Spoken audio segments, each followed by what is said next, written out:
Ever hit that buy button online and wonder where your money actually goes? Hmm. I mean, we know it ends up with the seller, but how? Today, we're going to take a deep dive into the wild world of online payments, tracing the journey of your hard-earned cash. Yeah, it's more complicated than you might think. It's not just numbers vanishing from one place and popping up in another. There's a whole lot going on behind the scenes. Right. And we've got a couple sources for this. One mentions online payment net banking, but just barely skims the surface. Our main focus is this Wikipedia article on payment gateways. Those are the real MVPs. The unsung heroes making online commerce happen. For sure. So Wikipedia says a payment gateway is like the middleman between you, the buyer, and the merchant. Think of it as a high-tech postal service, but for money. You drop your payment in, and it zips through the internet to the right recipient, even if their bank speaks a different financial language than yours. That's a great way to put it. It's not just moving money, it's translating and securing all that information between totally different systems. Absolutely.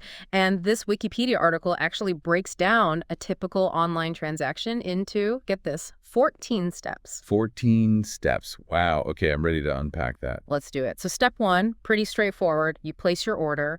But step two is where it gets interesting. The payment gateway can actually bypass the merchant system and send your data straight to itself. Wait, really? Why would they do that? Well, that's the cool part. It actually makes things more secure for the merchant. You see, by taking the credit card info directly, the gateway acts like a shield. Less data for the merchant to protect, so less risk if there's a breach. Oh, I see. So like if you're sending something valuable, you trust a secure courier over leaving it out in the open. Exactly. Streamlined and safer for everyone involved. Okay, so what happens in step three? Step three, the merchant, whether they dealt with your data or not, sends all those transaction details to their payment gateway. Makes sense. Now, this is where the gateway really steps up, takes that information and gets it ready to talk to all those financial systems out there. Basically translates from online shopping to banking lingo. So it's making sure everyone can understand each other, no matter what systems they use. Exactly. And step four is all about that translation. It converts the message from XML, that's like a common language online, to something called ISO 8583, which those EFT switches understand. EFT switches. Those are the systems that move money between banks. Think of them as the bridges of the financial world. Oh, okay. So it's like a universal translator for money. Exactly. Now, in step five, the payment processor takes that translated message and sends it off to the card association, Visa, MasterCard, you know the ones. They either act as the issuing bank themselves or figure out which bank actually issued your card. So it's like a routing system, finding the right path for your payment. Yep. And step six is where it gets interesting again. The issuing bank, that's your bank, checks to make sure you actually have enough money to cover the purchase. So that's where the authorization comes in. Right. They're essentially putting a temporary hold on those funds, kind of like when you use your card at a gas station. They authorize a certain amount before you even start pumping. To make sure the money's there when you're done. Exactly. Then, step seven, they send a response back down the chain, processor gateway, all the way to the website, letting the merchant know if the payment was approved or denied. And all that happens in like seconds. That's crazy fast. It really is. Now, step eight, if everything's good, the merchant can go ahead and fulfill the order. But remember, this is just authorization. The money hasn't actually moved yet, right? Right, you are. That's next. Step 9 is essentially the same process happening again, but this time it's to actually move the funds, like getting the final okay from your bank. So the bank lifts the hold and gets ready to settle up with the merchant's bank. Precisely. Step 10, things get moving on the merchant side. They bundle up all the approved authorizations from the day, call a batch, and send it to their acquiring bank for settlement. So like a courier picking up all the packages at the end of the day. Much more efficient. Exactly. Then the acquiring bank sends that batch request to your bank, the issuer, for final settlement in step 11. Money is starting to move. The actual transfer is happening now. Yep. The issuer makes a settlement payment to the acquiring bank, usually the next day. Step 12, money in motion. And finally, in step 13, the acquiring bank deposits all those approved funds into the merchant's account. Hooray! The merchant gets paid, usually within a day or two. And the grand finale, step 14. The whole thing, authorization to settlement to funding, typically takes about 3 days. That's an incredibly complex but efficient system. Never thought there was so much going on behind that little buy now button. It truly is a well-choreographed dance. But wait, there's even more to this payment gateway world. We've got fraud prevention, white labeling, even the future of online payments to explore. Stay tuned. Okay, so we've walked through all those steps in a normal online transaction, but let's be real, not every purchase is on the up and up. Fraud is a huge issue online. Yeah, that's true. With all that money flying around the internet, there's got to be ways to keep everyone safe, right? Absolutely. And payment gateways are the first line of defense when it comes to preventing fraud. They use all sorts of tools to catch those shady transactions. Like what? What kind of tools are we talking about? Well, for one geolocation, they can figure out where the transaction's coming from and flag anything that looks off, like if you suddenly make a purchase from some country you've never even been to. Makes sense. Yep. So they're like internet detectives always looking for clues. Exactly. They're analyzing patterns, looking for anything suspicious. Another tool is velocity pattern analysis that looks at how often you're making purchases and for how much to spot unusual activity. So like if you normally buy stuff online like once a week and then bam, 10 purchases in one day, that would be a red flag. Exactly, like your bank noticing a bunch of weird charges. They'd want to make sure everything's legit. Right. So what else are they looking at? They also use deny list lookups, basically databases of known bad accounts and credit cards. So if your card's been compromised and used for shady stuff, it'll likely get flagged. That's good to know. So they're really covering all their bases. They have to, fraudsters are always coming up with new tricks, so payment gateways have to stay one step ahead. It's like a constant battle between security and those trying to break the system. You got it. But all these checks in the background ultimately protect both buyers and sellers, help maintain trust in online payments. Yeah, because without that trust, nobody would want to shop online, right? Absolutely. I mean, imagine constantly worrying about your card info getting stolen or payments not going through securely. Online shopping would be way less appealing. Exactly. These security measures are super important for the whole online commerce thing. So speaking of payment gateways, let's talk about white labeling. The Wikipedia article mentioned that, right? Companies can basically put their own brand on the payment gateway technology. That's right. It's pretty fascinating. It lets companies make the whole payment process totally seamless for their customers. So instead of getting sent to a third-party page, you stay on the company's website. Exactly. Everything's integrated with their branding. Builds trust, makes checkout smoother. I've definitely seen that before.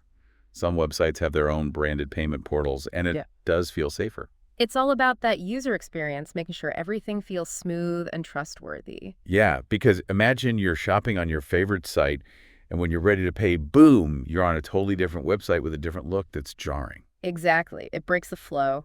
You start to wonder if you're in the right place. Makes you second guess everything. White labeling makes sure the payment process feels like part of the whole shopping experience. Makes sense. And it probably helps companies strengthen their brand too.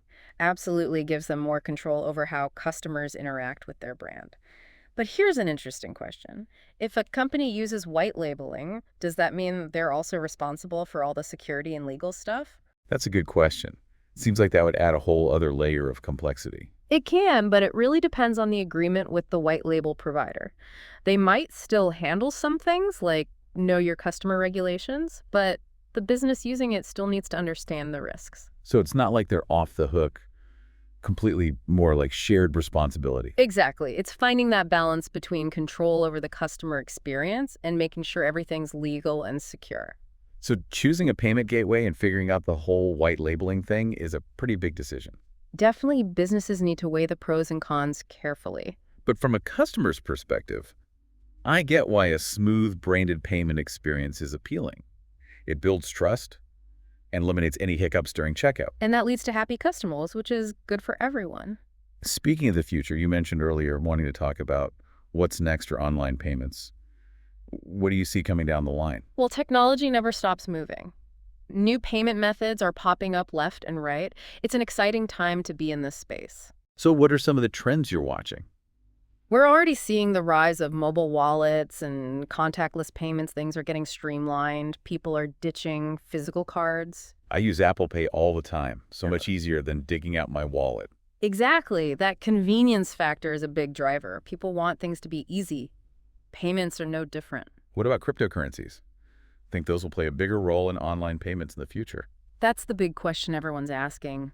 Crypto offers some cool stuff, decentralized and secure transactions, but there are still some hurdles. Like what? What's holding them back? Well, for one thing, not everyone's on board, yet not everyone understands or trusts crypto, plus the value going up and down all the time can be scary for some. Makes sense. Hard to use something for payment if you don't know what it'll be worth tomorrow. Exactly, and then there's the whole regulatory landscape. Governments are still figuring out how to handle crypto, that uncertainty can slow things down. So it's waiting game, see how it all shakes out. For now, yeah, but the potential is definitely there, and the technology keeps getting better. It's a space worth watching. Okay, so mobile wallets, crypto, those are two to watch. Are there any other new payment technologies you're excited about? Well, biometrics are getting more and more popular for authentication. I could see them playing a bigger role in online payments down the road. Like, imagine confirming a purchase with just your fingerprint or a quick scan of your face. Exactly. It would be super convenient and secure. Sounds like something out of a sci-fi movie. It does, but the tech is already here. We use fingerprint scanners to unlock our phones, facial recognition to tag friends in photos. It's only a matter of time before it's part of our financial lives. But what about privacy? People are already worried about how much data is collected online. Wouldn't biometrics just make that worse? It's a valid concern for sure, something developers and policymakers need to address, but with the right protections in place, biometrics could offer the best of both worlds, convenience and security. It seems like the future of online payments is full of possibilities. Exciting, but maybe a little scary too. It's changing so fast, it's hard to predict what will happen. But one thing's for sure, innovation will keep driving this space forward. And with that innovation comes responsibility, making sure these new technologies are used ethically and safely. Absolutely, finding ways to use these advancements while protecting consumers. It's a tough job, but an important one. Okay. So we've covered fraud prevention, white labeling, and the future of online payments. That's a lot of ground to cover. We have, and we've barely scratched the surface of this world. But hopefully we've given our listeners a better idea of what goes on when they shop online. That's the goal, making it all a little less mysterious. Now that you know how it works, maybe you'll see those online shopping carts a little differently. Maybe you'll even want to learn more on your own. There's always more to discover.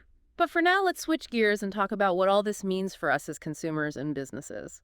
Okay, so as we wrap up this deep dive into the world of online payments, I want to touch on something you mentioned earlier about the future of all this. Yeah, the big question, right? What's next for online payments? 5 years from now, 10, 20, what's it going to look like? Will we even need these super complicated systems in the future? That's a million-dollar question, isn't it? Technology is always changing, new ways to pay popping up all the time. Feels like trying to hit a moving target. You think you've got it figured out, then bam, something new comes along and changes everything. Exactly, but that's what makes it so interesting. There's always something new to learn, something new to explore. Of all the things we've talked about, what do you think is the most likely to change the game? It's hard to pick just one, but biometrics, that really has me thinking. Imagine a world where you just glance at something or touch a sensor and boom, purchase complete. It sounds super convenient, almost too good to be true. Well, the technology's already here, like we said before. Fingerprint scanners, facial recognition, we're using it for other stuff. It's just a matter of time before it becomes the norm for payments. But we did talk about those privacy concerns, right? Mm-hmm. People are already kind of freaked out about how much data is collected online. Wouldn't biometrics just add to that? It's a legitimate concern, absolutely. Developers, policymakers, they need to figure out how to do this responsibly. People need to feel comfortable with sharing that kind of data. And businesses need to be able to protect it. That's a big one. It takes both sides working together. But if we can find that sweet spot, balance convenience and security, biometrics could completely change how we pay online. So it's like a puzzle. We're still figuring out all the pieces. Exactly. Lots to consider, and it's going to take time. But the payoff could be huge. Speaking of payoff, what does all this mean for us, the average online shopper? Well, for shoppers, it means more choices, more convenience, and hopefully more security. It's all about making online payments easy and stress-free. And for businesses, the ones selling stuff online. For them, it's about staying ahead of the curve, embracing new tech, figuring out how to make the payment experience awesome for their customers. It's adapt or get left behind. It seems like the big takeaway here is that the world of online payments is never going to stand still. It's always moving, always changing, and it's not slowing down anytime soon. It's a wild ride, and we're all on it. I don't know about you, but I feel like I learned a ton today. Me too. It's crazy how much goes on behind the scenes for something we do almost every day without even thinking about it. It's like peeling back the layers of an onion. Always more to uncover. And that's what makes it so cool. There's always something new to learn. So next time you hit that Buy Now button, think about everything that's happening to make that purchase possible. All those systems working together, all that tech, it's pretty amazing. And maybe, just maybe, you'll be inspired to dig a little deeper, learn even more about this fascinating world. Who knows? You might even be the one to come up with the next big thing in online payments. That's a great thought to leave our listeners with. The future of online payments is wide open, full of possibilities, and anyone can be a part of it. So keep learning, keep exploring, and keep those online shopping carts full. Thanks for joining us on this deep dive into the world of online payments. We had a blast exploring it with you. Until next time, stay curious and happy shopping.